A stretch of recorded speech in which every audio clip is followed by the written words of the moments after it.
Alright guys, so why do we hate ourselves so much? we're doing this because we want to do this. We are going to see Teenage Mutant Ninja Turtles. 2014 version. Yes. We are not doing this because we hate ourselves. We are not doing this because Because it's a fan request, because, let's face it, there are no fans to request it. we are just doing this because we want to see we legitimately want to see this movie. We know the reviews are terrible. We know we are probably not going to enjoy ourselves. But we just want to go see this movie to say we saw it. And to form our own opinions on it. So, that's all we have to say on this matter. We will be back after the movie. We will probably have more bad things to say than good things. We'll see. Laters. Okay, so we just got out of the movie, and I'm all by myself because this is what happens when Spencer leaves me to go with you alone without me. So, the movie was... Well, I'll explain in a second. The movie. Let's talk about it. I didn't hate it, but I didn't think, oh, this is great. I can't wait for it to come out on DVD so I can watch it again and again and again and again and again. The thing is, I don't know if my expectations were appropriately lowered or not, or it's just the fact that I really like the source material. It's just, I kind of enjoyed it, in a sense. But let's just get into it. Let's start with something really, really stupid. It takes almost a full 30 minutes for the actual turtles to show up on screen. Let's take this into account. Let's put it into perspective that you could put this movie on, watch an entire episode of the new Teenage Mutant Ninja Turtles TV series, which I recommend doing. Because watch it all the way through, plus including commercials, and then get back and you will have seen the turtles, and all you'll have missed is the clunkiest exposition ever. I have to say that Megan Fox was so out of place. I would have loved Anna Kendrick instead of Megan Fox, because Megan Fox just was so out of place. I was like, instead of who CG'd those turtles into this with Megan Fox? I was like, who CG'd Megan Fox with these turtles? Now, the turtles were the best part of this movie. It's the greatest. I loved the turtles so much. They were so funny, and they had the great personalities and everything. They were exactly like the turtles from every show we've ever seen of the turtles. And we didn't get into the turtles till like maybe a year ago at the least. But we didn't really get into them anyway. But Johnny Knoxville did a good job. The guys behind the other turtles did a good job. Except the problem I kind of have with the turtles is that their voices seem to be ripping off the voices of other people. Like Donatello sounds like Owen Wilson, kind of sounds like Owen Wilson at times, and Mikey is just sounds like Cartman from South Park for a little bit. But otherwise, the rest of the turtle and Leo is just doing a bad Johnny Knoxville impression. I mean, who's he kidding? Johnny, nobody can do a good Johnny Knoxville impression. What? Okay. Alright, so, let's talk about Eric Sachs. First of all, change your name. We were laughing so hard because we kept coming up with terribly inappropriate jokes involving his name in that. So please, somebody who's in charge of that, change his name. But the thing is, he was meant to be the Shredder in so many ways, and they had set him up for it. And every line of exposition they had for him, they set him up for it. Then they did these reshoots to change it because people were like, "Oh, we don't want a white Shredder," and now everybody's like, "Why didn't you give us our white Shredder, you assholes?" You promised us a white Shredder, and then you give us this guy. We don't even know who he is. And now these reshoots, there were so many continuity errors. Like Shredder, there was this point where Eric Sachs gets into a helicopter and heads back to New York from his mountaintop base, and that's where this whole snow fight scene that's been in the trailers comes from. That's been in the trailers and been praised by critics all the time. And they said he's going to be there in 19 minutes. So they go. So he leaves, and then the Shredder stays behind for like 5 minutes, and he's fighting with Raphael, and he's then he for like 5 minutes, and then he just kicks Raphael's ass and leaves.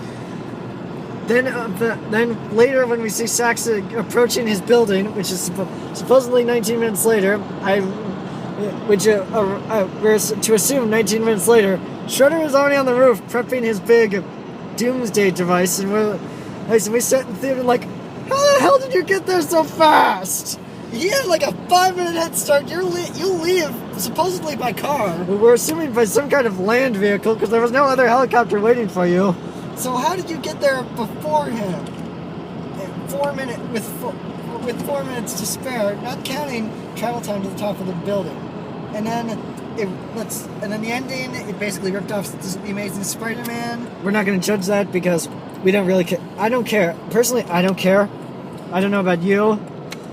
But it ripped off because there were so many more movie rip-offs. The very beginning, Tony Shalhoub is talking. He's narrating. He's saying, and I taught my sons the ancient art of ninjutsu, and he's like, they will usher in a new era.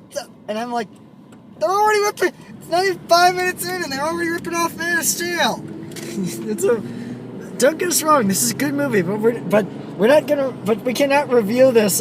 We cannot very well review this because people have already ripped it to shreds. So we're just gonna rant a little bit, do a little bit of a rant, and then we're just gonna say give our final thoughts and rate it. This movie, and I feel like around 3/4 of the way through the movie decided I'm gonna change what I am. I've been a hardcore action movie this entire movie, so I'm gonna change into a straight-laced comedy for the rest of the time.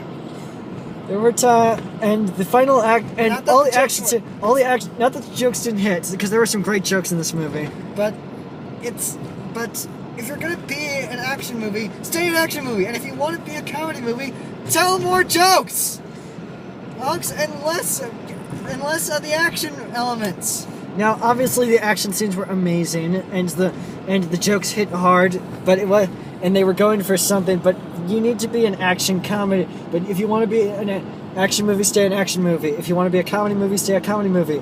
You have to have a perfect balance of both to be an action comedy. And there just weren't enough jokes to accommodate, or enough action sequences to accommodate either. And what else?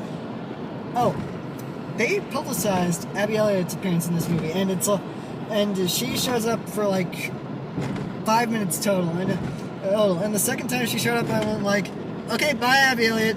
I hope we see you soon.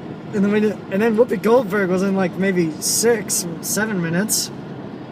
When they publicized her, and I just want to point out that nobody gave a damn that they turned Ernie into a black woman. But whatever.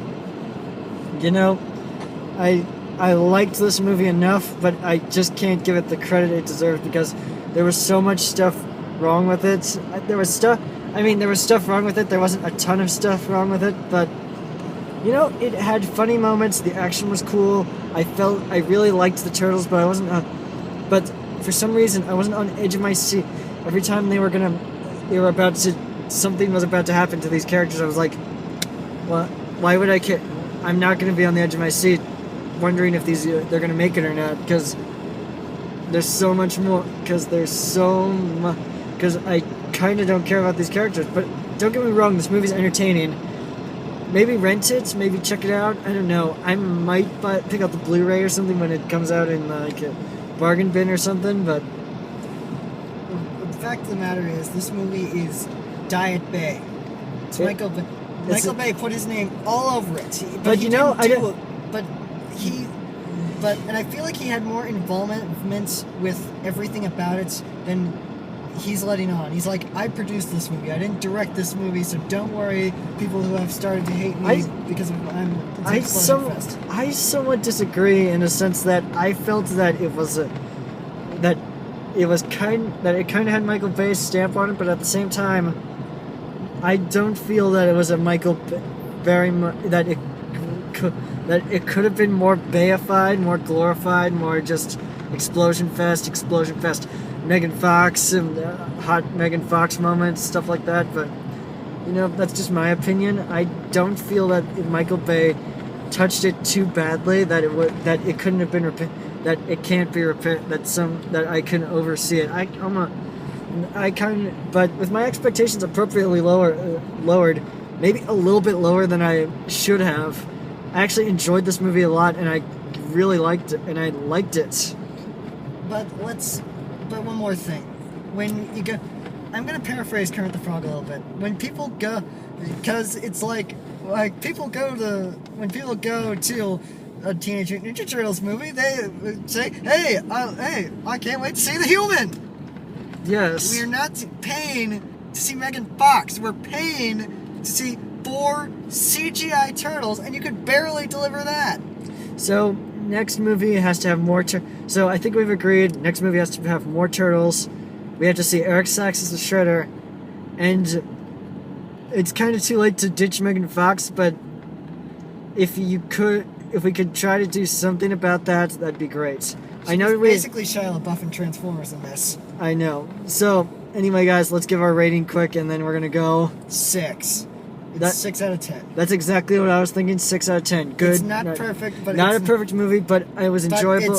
But it's not worth a fuck it all rating. It's worth, but at the very least, do not. This is a rent it movie. This is not a buy it. This is either a rent it when it comes out on DVD, or stream it, or stream it, rent it, stream it, buy it in the bargain bin for like $10. But get it used. Stream it legally, by the way. Don't go on. Don't go pirating. We don't condone piracy. So that's it, guys. We'll see you. We're gonna see you guys next week. Not next week, but sooner or later. We got summer is winding down. We kind of didn't deliver on the promise that we were gonna have a lot of videos on this StillerBros at the Movies episodes this summer. But come on, guys. Let's face it. This has not been a summer of great movies. So we'll see you soon. Maybe with The Maze Runner. But till next time. And this time around, feel free to spoil in the comments. This movie is so old that pretty much everybody who wants to see it has seen it. So until next time, guys, see ya. Bye.